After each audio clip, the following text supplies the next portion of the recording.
Cashier বোঝেন তো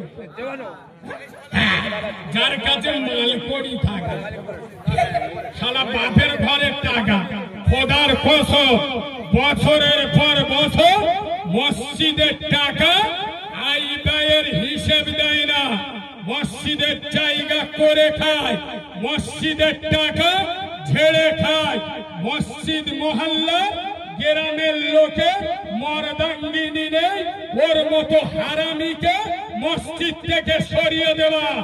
আর ইমাম ও তো মানুষ না, ফেরত ওর একটা ভুল হতে পারে, তো একটা ভুল হবে 6 ঘন্টা সময় লাগবে নি ইমামকে মসজিদে সরিয়ে দেবে। মানে কি ইমামের গালি দেওয়া, আলেমকে গালি দেওয়া খুব সহজ। তুই কিরম মরদের বাচ্চা তৃণমূলের কোন নেতার গাল দিয়ে দেখ, চোখে আমুল দুইকে দেবে। আরে হ্যাঁ না ওখানে হিজড়ে আর এখানে আলেমদের গাল দাও, ওয়াজ কি পড়া হয়ে যাচ্ছে? কথা বলে ওয়াজ করা আছে। প্রথমে একটা তিথি নাচ দেবো, আপনারা তিথি বললি তো সবাই বলছেন, তাহলে আমার সাথে কথা বলুন। আচ্ছা বা আগের থেকে এখন মসজিদের সংখ্যা বেড়েছে না কমেছে? বেড়েছে আগের তুলনায় এখন।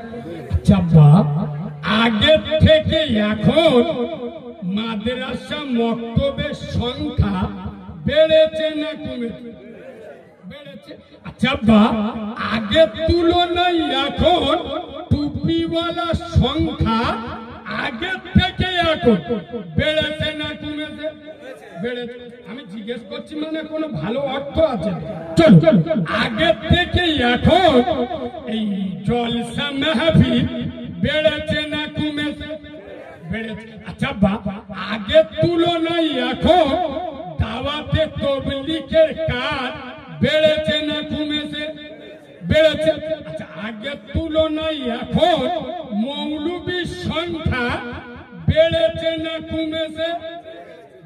তাহলে মসজিদ বেড়েছে, মাদ্রাসা বেড়েছে, জলসা মাহফিল বেড়েছে, টুপিওয়ালা সংখ্যা বেড়েছে, দাওয়াত ও তাবলীগের কাজ বেড়েছে, জলসা মাহফিল বেড়েছে, মৌলবীর সংখ্যা বেড়েছে।